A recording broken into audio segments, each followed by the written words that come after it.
குருவே சரணம். மகாவில்வம் சிவனுக்கு உகந்த ஒரு இலை.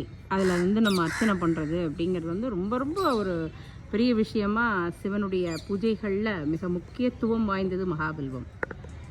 எவ்வளவோ காடுகள், மலைகள், கோவில்கள்னு நம்ம போகிறோம். ஆனால் இவ்வளோ பெரிய ஒரு மரத்தை நான் எங்கேயுமே பார்க்கல. திருப்பாலைவனம் திருக்கோவிலில் இவ்வளோ பெரிய மகாவில்வம், அதாவது ஒரு இலைக்கே அவ்வளோ பவர் இருக்குன்னா, இந்த மரத்தில் லட்சோபலட்சம் இலைகள் இருக்குது. இதுக்கு கீழே ஒரு 5 நிமிஷம் 10 நிமிஷம் உட்கார்ந்தாலே நமக்கு மன கஷ்டம், நம்மளுடைய சரீர கஷ்டம் எல்லாமே போயிடும். ஒரு முறை இதுக்கு கீழே ஒரு 10 நிமிஷம் உட்காந்து தியானம் பண்ணி பாருங்கள். மகாவில்வம்.